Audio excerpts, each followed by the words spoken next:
Hi, I'm Johnny, and this is Comics Altruism, Special Mini Vacation Edition. Now, this video is for JP's Budget Collecting 220 subscriber contest, and what he's asked of us is to show off our favorite stories that got us hooked on comics.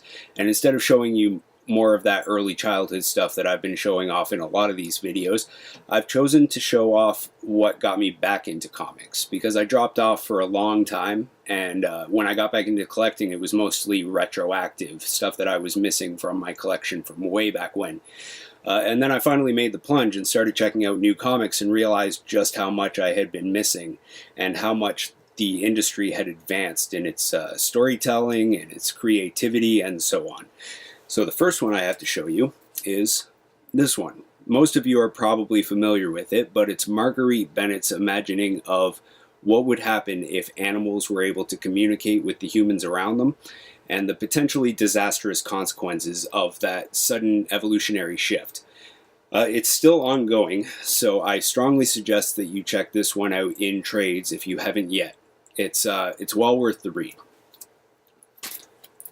The next one, I've shown this before, but Chew is probably the best comic book that's ever been written.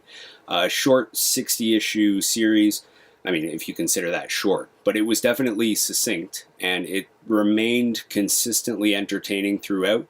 The combination of John Layman and Rob Guillory, or Guillory, I'm not sure how it's pronounced, is like the perfect combination of John Layman's sense of humor and the quirkiness of, as you can see, Rob Guillory's art. And this one I just had to bring and show you because that's signed by Rob Guillory. Kick ass. Next one, and this showed me the gravity and realism that comics could bring, and that's Jeff Lemire's Royal City.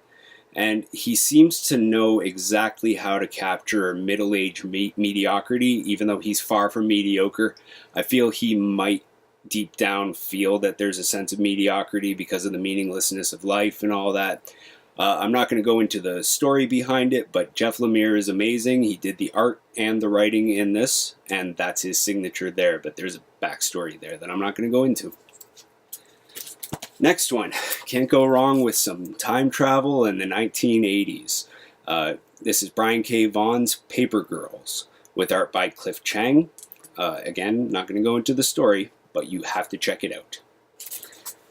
And then next one, everybody's on board with this one. I've already shown this one off as well, but it's well worth the read, and it's, like with everything else, consistently good and well worth checking out.